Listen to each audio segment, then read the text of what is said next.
Good morning, everyone. We are starting on hour 17 of the 24-hour marathon. And in just a moment, we will start our next class, Researching Scandinavian Ancestors. It's Amazing What You Can Learn by Mike Mansfield. Oh, and I think we can get started right now because we're at the top of the hour. I'd like to introduce our next speaker, Mike Mansfield. He is the Director of Content Operations at MyHeritage. He holds a bachelor's degree in computer science from Brigham Young University and Master of Science in Library and Information Science from Syracuse University. Welcome, Mike.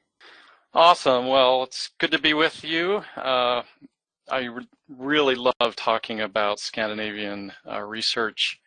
A lot has happened in the last couple of years. If you haven't done Scandinavian research in your tree recently, maybe you thought it was a little hard or kind of hard to approach, definitely my objective today is to convince you to come back to the fold, and you're going to be amazed by what you can find. It's good now, it's great now, and it's going to get even better in the next year or so as well, and I'll talk about that. So let's just dive right in. So the first thing that I want to clarify is a technical definition, maybe a geography definition between Scandinavian and Nordic. This class is going to be focused on Scandinavian, which the classical definition, according to geographers, is the countries of Sweden, Norway, and Denmark that are colored in this darker red in the map on the right.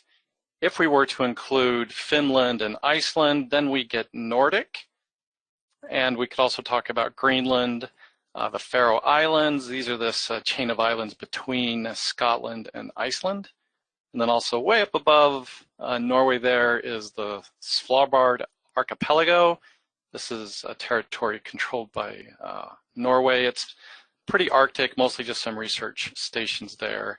And there is another pocket of people living in a semi-autonomous country or region called Åland, if I'm saying it right, and that is in the sea there between Finland and Sweden. So here in this class we'll be talking about Sweden, Norway, and Denmark. I wanted to just give some quick relative size comparisons to these maps that I found comparing these countries to states here on the eastern seaboard. So Denmark, not too large. It does add up to be about twice the size of the state of Massachusetts.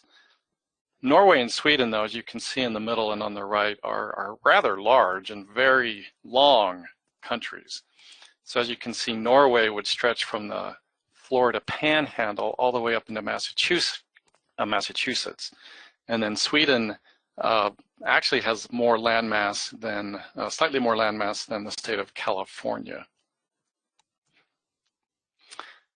I just want to talk just for a moment about some immigration to North America and other parts around the world.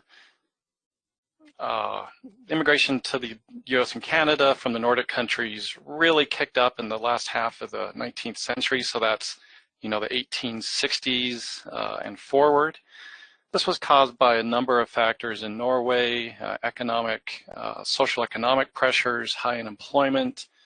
Farmland was very hard to come by, and a large and growing population. In the US, there's two main federal laws that were enacted that kind of bookend on both sides the main waves of Scandinavian immigration.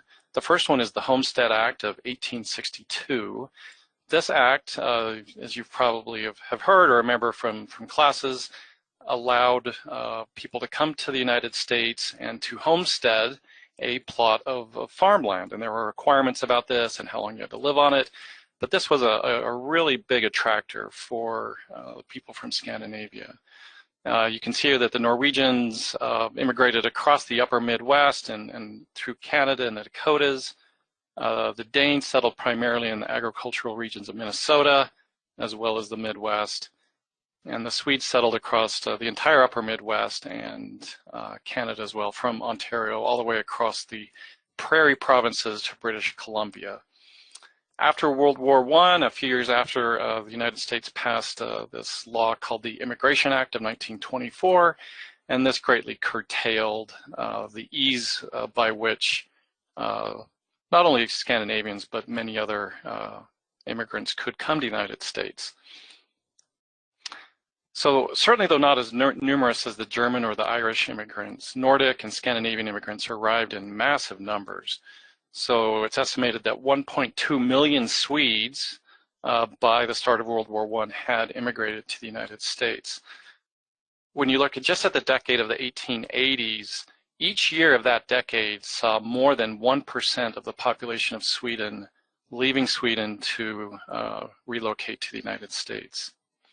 And by the 1930s, approximately 20% of the Swedish population had immigrated, not only to the US, but other places, Canada, Australia, other places around the world.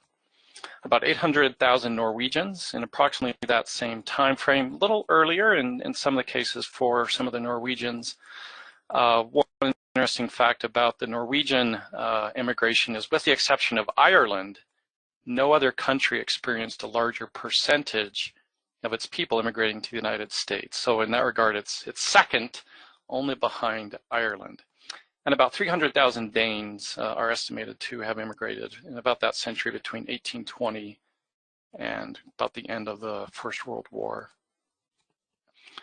I was in Australia a few years ago at a conference in Adelaide, and I was surprised to see how many people I met that had Scandinavian heritage, and it was great to see. And so I looked up some of the immigration patterns there to Australia and New Zealand, and I talk a little bit about that here. You can read some of these. Just some interesting facts. In the 2011 Census of Australia, just over 34,000 people claimed Swedish ancestry. In New Zealand, there were two sort of important Norwegian settlements that were established on the North Island, with immigrants arriving from 1868 through the 1880s. So our Scandinavian family certainly had choices of where to immigrate, but many did come here to the United States and Canada. Really quickly about patronymics, and I think many of us are familiar with these. I just want to point out a few issues. So the patronymics, boys take on the first name of their father as their new surname with this ending SEN, and daughters do the same thing. They're taking the first name of their father, but adding this different ending DATTER.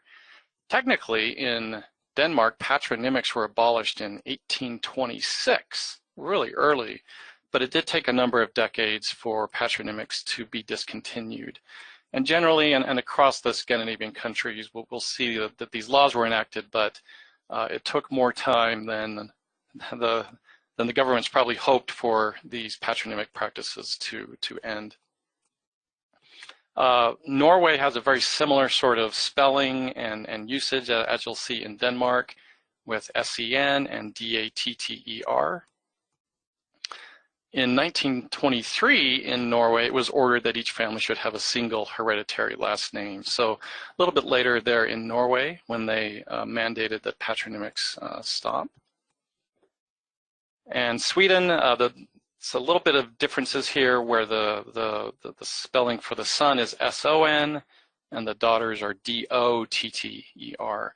And it's also more common in Sweden to see two S's, where someone's name like Lars would be LARSSON rather than LARSON. So it's very common to see those double S's in those patronymic names in Sweden. In 1901, Sweden passed the Names Adoption Act, which abolished patronymics there. Interestingly enough, in Iceland, I understand that patronymics are still quite legal and used even today. There's two tools I just want to introduce really quickly that I have found very helpful as a researcher who doesn't speak any of these languages. They've been lost in my family a few generations ago. And I'll talk a little bit about why these are important, and you'll see this coming up. So the web browser language translation, I'm going to recommend that if you're like me and wanting to do research on these National Archive websites that have some English language pages, but often you'll find that there aren't English language pages for all of the pages that they have at these National Archive sites. And so you often, or what I do is I keep the website in Swedish or Norway or Danish, and then I let Google Chrome use its built-in language translation. And this way I can see more of what's on the website and have a better research experience. And the other thing is what I call reversing the anglicization of names. And this is a problem that I know I have pretty rampant in my family tree materials that I inherited from my grandparents, as well. I've seen the same problem in a number of other persons' trees here in US and Canada. And so what this is here's two of my Swedish ancestors. I know this man by the name of Gustav Johnson. That's how I saw him in the records that my grandmother gave to me.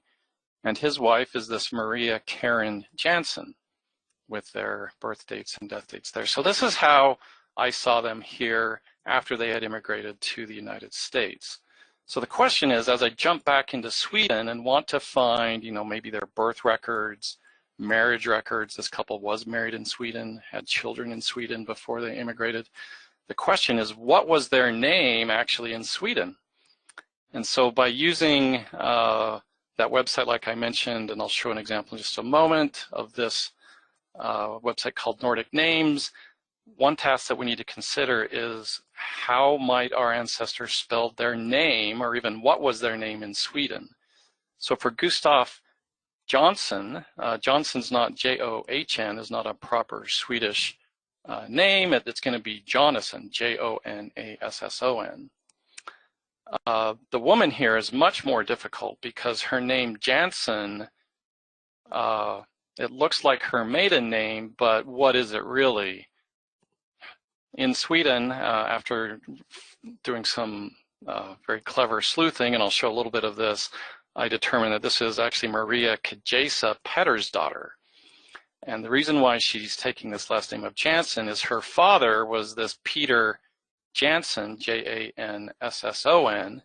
And so probably by about the time she immigrated to the United States, the social change had occurred in Sweden where she was likely to start to be known just with her father's surname instead of her having her Pettersdotter patronymic name. In some of the records that I'll show you here in just a few moments, you'll see that I'll find that we would find this woman under this Maria Kajasa Pettersdotter. So I had a lot of trouble finding this woman because this middle name Karen wasn't really helping me find anything on in these Swedish records. So what I did is I went to this nordicnames.de website and I put in this name Karen. And after carefully reading through all the different sections that I have, that they see in the related names section, down there at the bottom, you see that they also say see also. And I learned that this Kajasa, K-A-J-S-A, is a Swedish pet form of Karen. And so that's how I was able to derive that her name might have been this Kajasa, which it indeed seems to be more common. All right, so let's jump into the records. So Norway, I'm going to talk about church records and census records. I wish I had time to talk about a lot of the other materials. There's wonderful immigration records, land records. Yesterday in my talk on digital libraries, I mentioned a little bit about Norwegian address books and books. I wish we had time to go into all those, but we don't. So I'll just be focusing on some of these top tier records right now. So the Norway Census, we have some wonderful developments in the last, just about the last year. So in partnership with the National Archives of Norway, we're happy to have been collaborating with them and continue to work with them closely in the publication and continued development of the census materials available not only on the National Archives of Norway website, but also on MyHeritage. So when we look at the censuses for Norway, we see a pretty nice picture. Initially, we have censuses starting as early as 1801 with a few fragments even earlier, and then censuses going up even after World War II. However, there are some caveats here, and let me talk about these. So between 1815 and 1855, there were censuses taken every decade. You see those there on the left. However, these were statistical censuses only. They only collected numbers. They didn't collect any names, so there's very, very little genealogical value in those censuses. The 1870 census is for some specific cities only in Norway, sometimes called trading centers. These are certain areas that they were interested in collecting census materials on, and same thing in 1885. 1870 has about 100,000 records, 1885 has about 430,000. And these are still being produced and forthcoming, and you can find some of those on the National Archives sites. So we're kind of left with this picture, and then the ones that I just highlighted in green on the right. These are too modern to be released under privacy rules in Norway, although 1920 is expected to be released by the National Archives, hopefully here in this year, I think is their plan. So we're left with sort of this picture. You see we have some big gaps, especially between 1801 and 1865. That can certainly be a challenge when we hit research cases where having a census in that time range would be helpful, but the coverage is just really not there. All right, so let's look at what the current status is as of this month. So 1801, there's a complete index with images, and I give the record counts: 1865, 1891, 1900, and 1910. The one issue I'd mentioned with 1910 is there's a complete index, 2.5 million records. It's a great index, but the images have never been digitized. This index was actually transcribed from the original paper materials or microfilm materials by persons in Norway. There is a project going on right now with the National Archives to image those census schedules from the 1910 census, and then we'll follow up with a project to do what we call link the index to the images so we can provide a seamless user interface. The 1875, the index has just been completed in the last few months, and that complete index is available at the National Archives. I'll show that. The images, we're doing the project right now as I speak to link those images to that index, and that will be published soon on MyHeritage. Look for that in the next probably 2 months or so, maybe 3. So the caveat that I just want to also point out is when you're using some of these materials at the National Archive of Norway, or have in the past, there was some frustration where you would use a census index that they have, but they didn't provide direct links to the images. And the good news is, in our partnership with them, we've been working to fix this problem, and you'll see some of these examples when I switch to doing some examples in just a moment of how you can now look at a record from an index and then have an immediate and instant access to the image at the same time. So the good news is this caveat is mostly been put away and is almost, we're going to be happy to abolish this as soon as we finish the projects on 1875 and 1910. All right, so with this, I want to switch over and we're going to do some examples here. So on MyHeritage, I'm going to come to the Research tab. Just got to locate my mouse.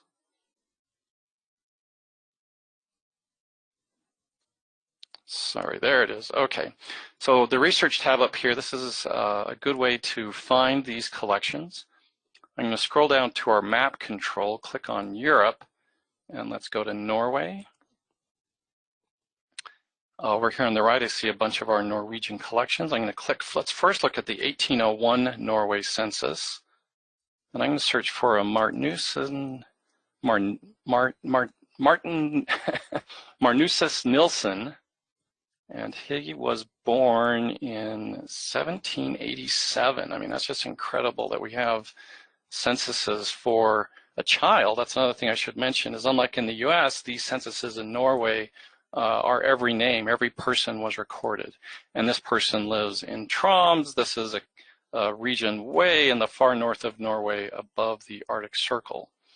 And so here we get a result for one of my direct ancestors. He's living in this parish that I instantly recognize here in the county of Troms, born in the year that I'm expecting. And when I look at this image or this record, I get information about him. And then I also get a household.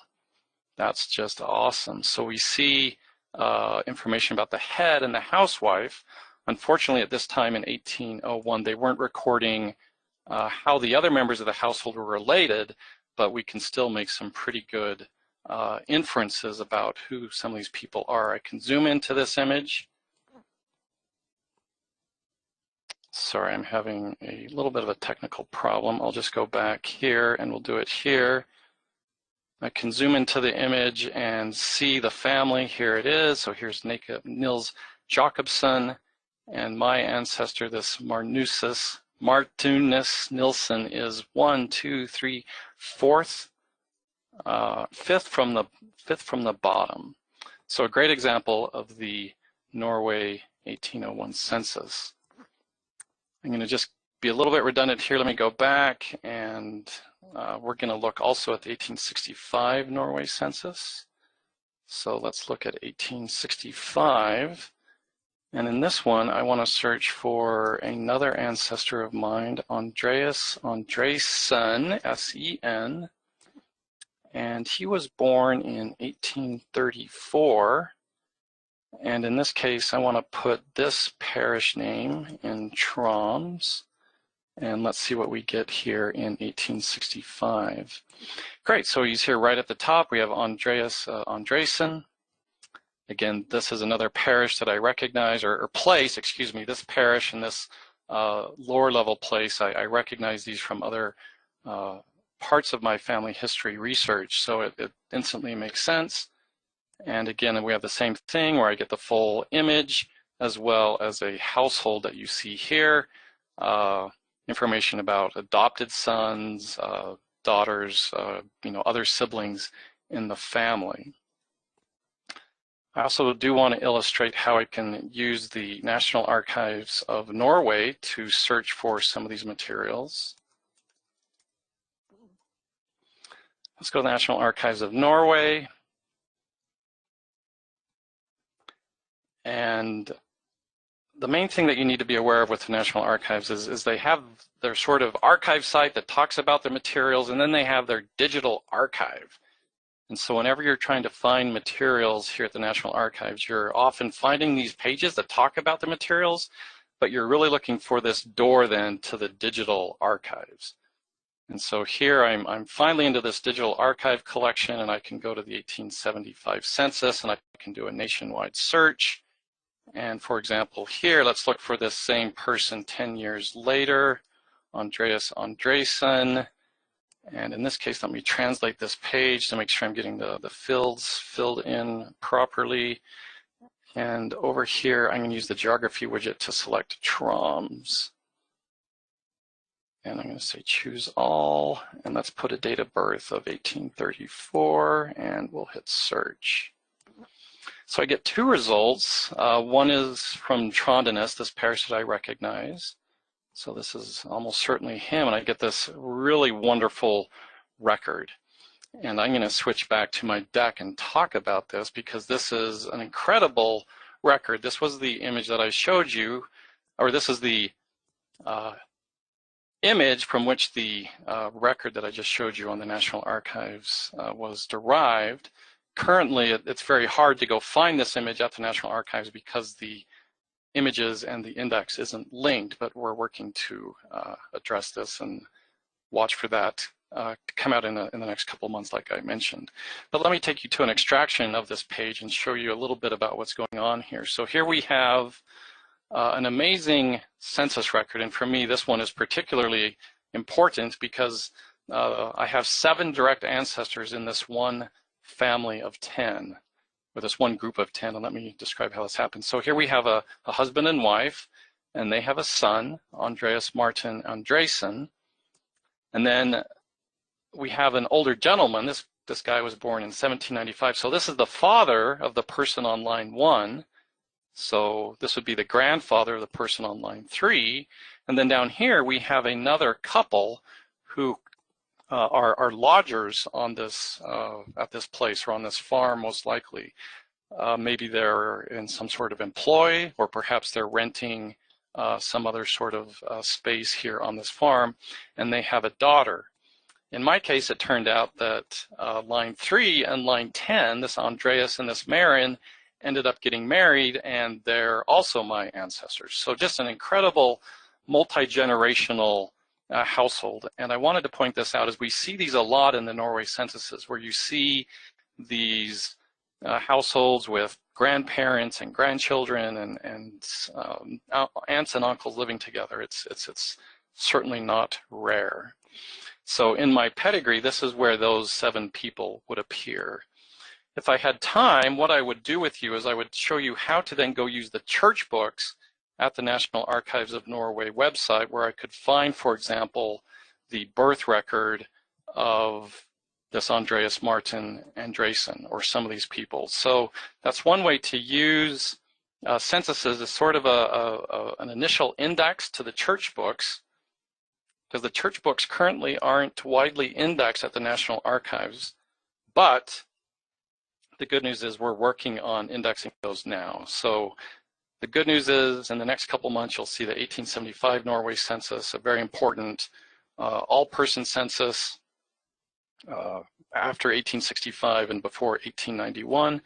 And then you'll see us publish the Norway Church Book indexes, index linked to images, in 2 parts. So the first part will be 1850 forward, and the second part will be 1849 back to 1851. And we also have a nice set of police immigration protocols that'll be coming out as well. So watch for that. If you're interested as a, say, a North American, want to follow a blog, here's a well-written blog in English by a Norwegian. He talks about a lot of various aspects of Norwegian genealogy, and really does a very nice job. I highly recommend it if you're interested in wanting to learn more. Let's look at Denmark next. So the top tier records in Denmark are census and church records. And the second tier are immigration, probate, and military. Again, we only have time to talk about a few. We're squeezing whole countries into about 10 minutes of time. So let's look more at the Danish census and church records. For the last almost 5 years now, we have had a wonderful partnership with the Danish National Archives, where we've been cooperating with them, where we're indexing these materials, and we've provided these indexes back to the National Archives of Denmark, and we anticipate that they'll be publishing these in the near future. And so what are these resources? So a complete set of the, mostly complete set of the Denmark census. And when you look at this list, these have all been indexed, have all been published. These are every name indexes. All persons are listed. It's just a tremendous pattern of census collection that they had in Denmark. The only real criticism, I guess you could lodge, is there is a little bit of a gap between 1801 and 1834. That can be a little bit of a challenge. But just to have this breadth of census coverage is just incredible.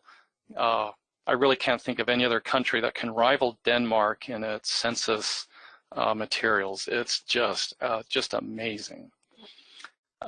Because I thought this was helpful for my own research, I wanted to share with you this chart I put together of what types of fields or questions or information they collected for each census. And this is fairly common, where censuses evolve and change over time. So for example, you see with age, they only were asking persons how old they were up through 1890, and then in 1901 they changed to asking people what year they were born. And the really cool thing about the Denmark censuses is from 1940 to 1901 we get a full birth date, right? A proper day, month, and year.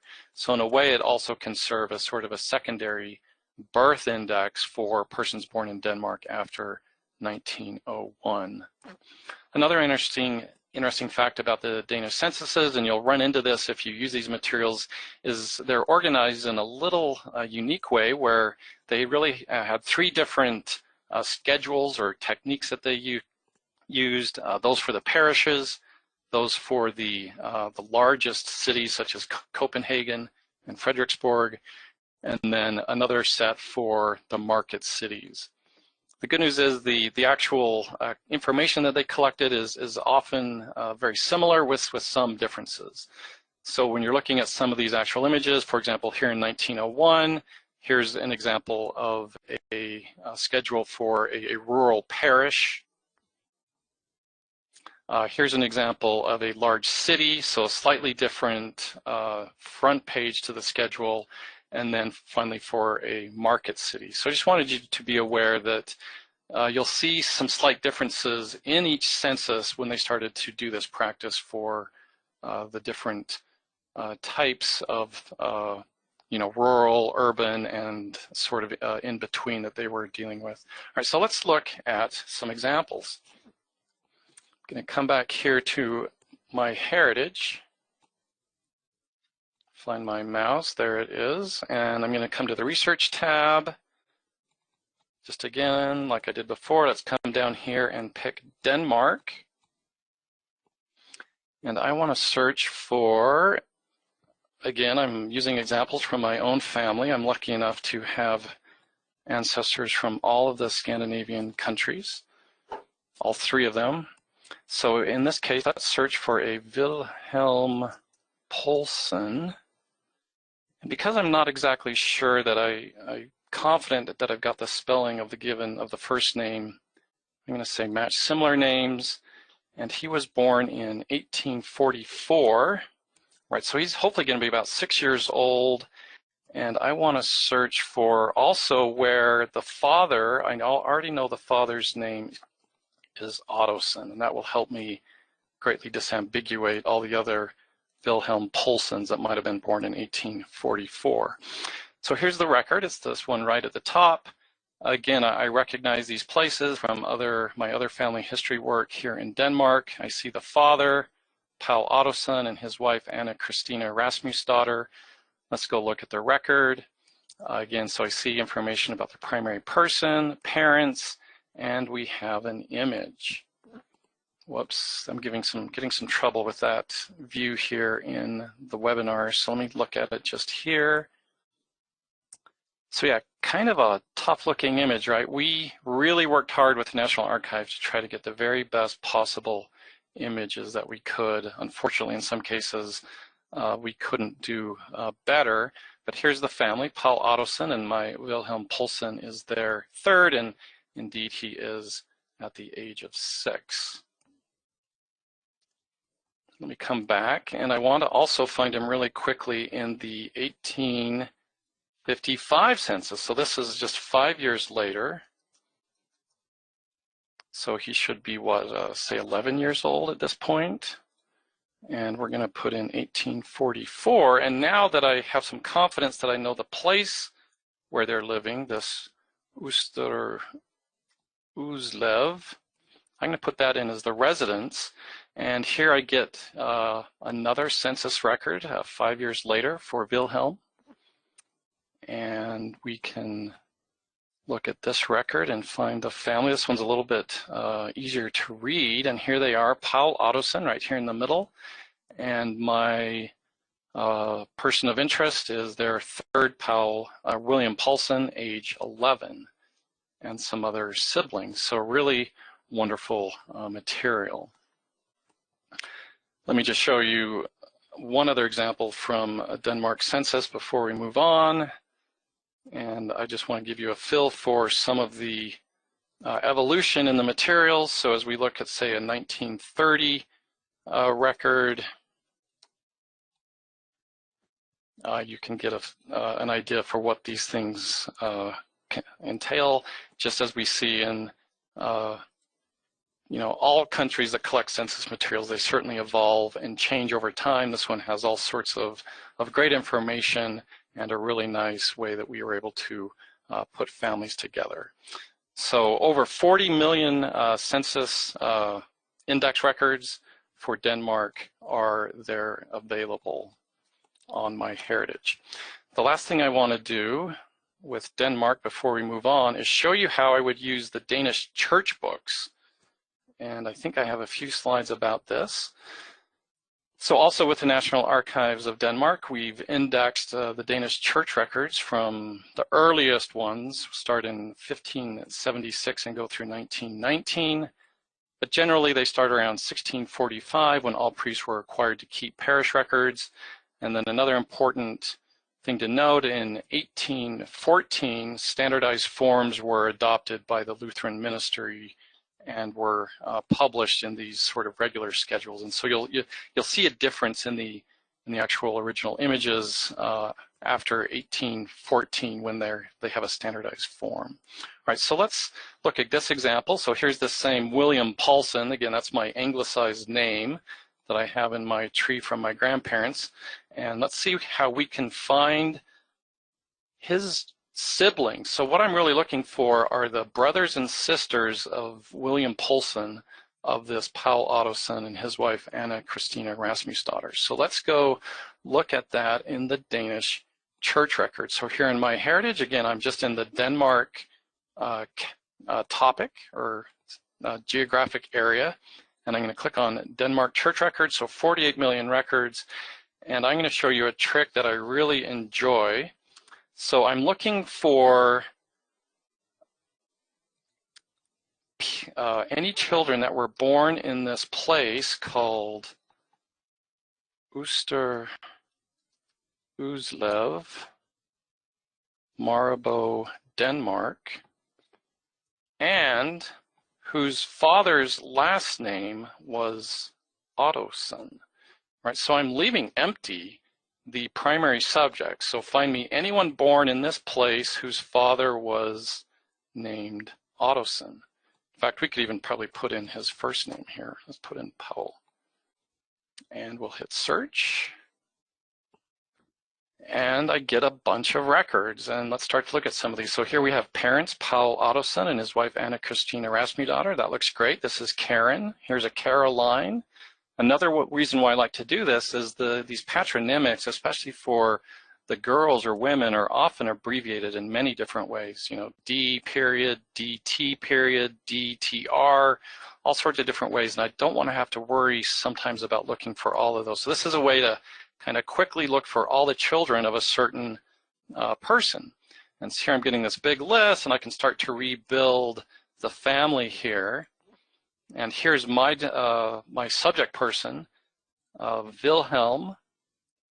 And how's our Danish paleography this morning? This is some tough stuff, but the index is just amazing. So here he is. Here's Wilhelm Paulson.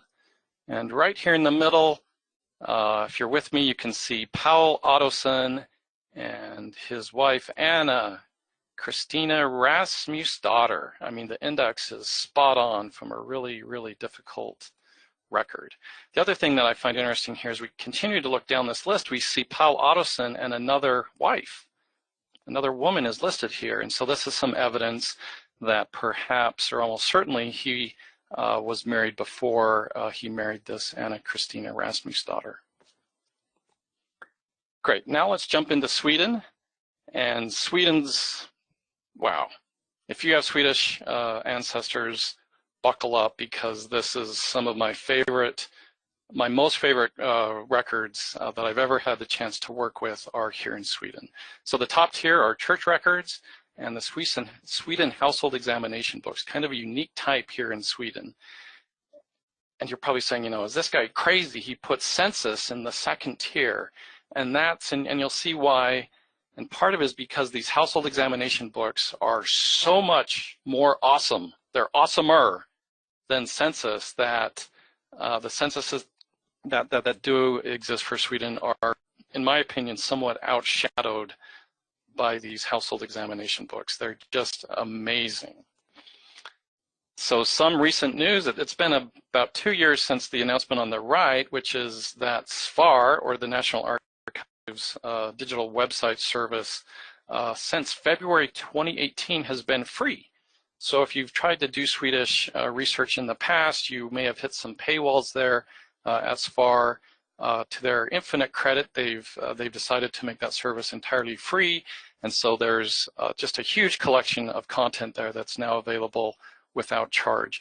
And then on the left, in the last just month or two, we released a very large update to our Sweden household examination books, adding the decades of 1840 to 1860, bringing the size of the total collection to 125 million records. It's just an amazing resource, and I'm so excited to show you a little bit more about it here in just a moment. All right, some highlights from the National Archives. So again, the National Archives of Sweden does have some amazing resources. They have parish books. Most of these are image only. There aren't a lot that are indexed. Yeah, so one sort of caveat I would give you is when you're at the National Archives site, just understand that you can search for individuals by name, but in many cases, I would say most cases, they don't actually have name indexes for a lot of their materials. But the books that they have there are really cool. So the census that are available there at the National Archives of Sweden, they have some very partial coverage for 1860 and 1870, with just one county and two counties respectively, and then full coverage from 1880, 1890, 1900, 1910. And then they're currently doing a project to index 1930. This table's a little bit out of date. What they're doing is they're indexing these records, but then only allowing records to be published for individuals in 1930 who would be 100 years old or older at this time. So it's kind of will be an ongoing release of that index as they produce it as well. So about 21 million records are searchable on these censuses there at this National Archives of Sweden. And there's a URL for you, and I hope to show you in just a moment an example. I want to talk just for a minute before we wrap up about these Sweden household examination books. These have a long name in Swedish that I'm not going to try to pronounce because I know I wouldn't do it correctly. Several different ways you'll see these translated. We've chosen to call these Swedish household examination books. Sometimes they're called a household examination record. These are also referred to as a clerical survey or a church census. These were conducted by the Lutheran ministry there in Sweden, really acting as appointed agents of the crown, right? In ways they were official government registrars in this work that they were doing. So these books, and you'll see this in just a moment, are like a census in that they gives us names of family members, family groups, relationships, residence, ages, and some occupation information. But it's not like a census in that, incredibly, we get full vital events. We get day, month, and year for births, marriages, and deaths. It is an amazing index in this way to the vital records of these persons living in Sweden. And with these, you can really formulate a play-by-play plan of what's happened with the family. So here's an example of what one of these books look like. And in our collection, there's many thousands and thousands of these books that have been fully imaged. And you'll see here that these books have a range. So the way these work is a Lutheran minister would start a book in, say, in this case, 1891, and he used it for, say, 4 or 5 years in this case. And then when the book was full, he would get a different one, get a new one. And then down here at the bottom, you see the sort of archival reference number, and you'll see how we use these two pieces of information in just a moment. So here's an example of what one of these books looks like. Let me zoom in just a little bit. So we get information like a person's name, their position, their occupation, the full birth day, a full marriage date, whether they were a widower or widower, if they had moved, and what year, day, and month they had moved, and if they had died, along with a full death date. On the right side of the book, we get information about where they moved to. And so let me just show you an example really quick before we need to end here. Just got to get my mouse. So here I'm going to come to the Research tab again. Click on Sweden. And I'm going to go to the Sweden Household Examination books. And we're going to search for this gentleman named Anders Gustav Andersson with a double S. And he was born on the 14th of February, Valentine's Day, in the year 1833. And I want to say match exactly. This will help us eliminate some redundancies. And let's go ahead and hit search. So here we have a bunch of records. Here's Anders Gustav Andersson, and I'm seeing the same person with the same birth date in multiple books. And that's because these people can be in the same book once or a couple times, and they'll also be in multiple books. So I'm going to scroll down and start with a book from, let's look for this book here. So this book covers 1870 to 1882, and it gives me a marriage date. And let's go look at this family. And we'll wrap up in just a moment here. So if I zoom in, these books have some interesting notations. One thing you see is that sometimes families or individuals are crossed out. This means either the whole family moved or died, or a certain individual died. So this person in line 2, the Stina Jan's daughter, passed away, and we can see that she died in 1874. Unfortunately, in this case, we don't get the full death date. But what's happening here is we have Anders Gustav Andersson with his birth date, which is perfect, and a marriage date. And then we see that his first wife dies, and then this person written above that first wife, this Caroline Jan's daughter, moves in 1874, who then marries Anders, and they continue. Over here on the right, we can see here in this column on the far right that they moved, and in this case, they moved to page 302. So I can use our little page jump widget here to go to page 302, and I'm going to see this family now after they've moved.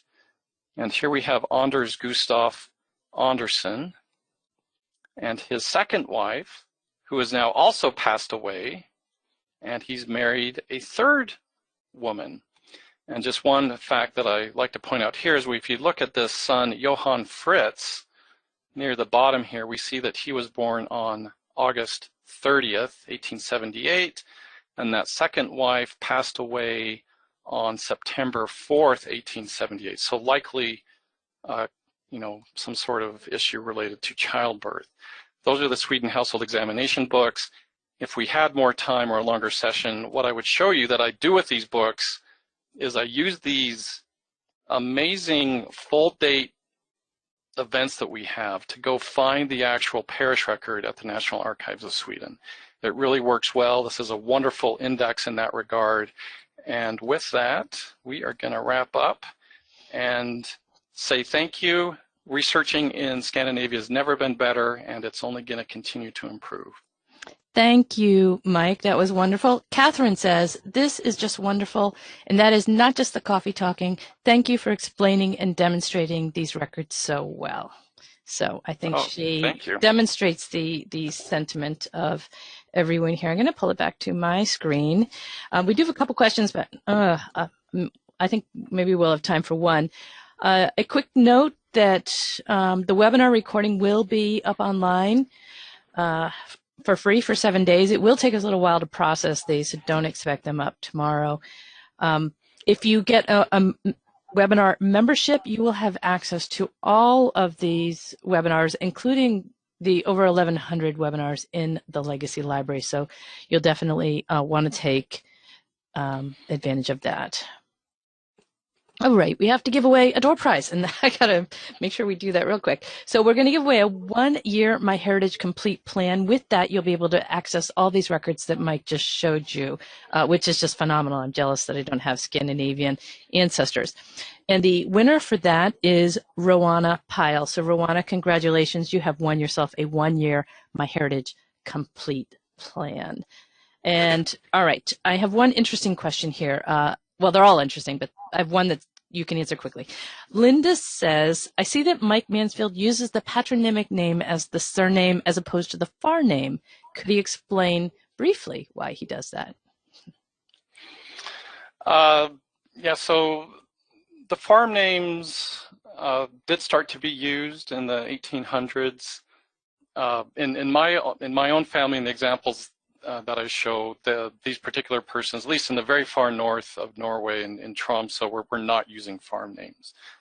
One of my other Swedish branches, there is a type of a farm name in there that I would show. So I just didn't get a chance to demonstrate it. So in my case, it wasn't applicable in the examples that I was using.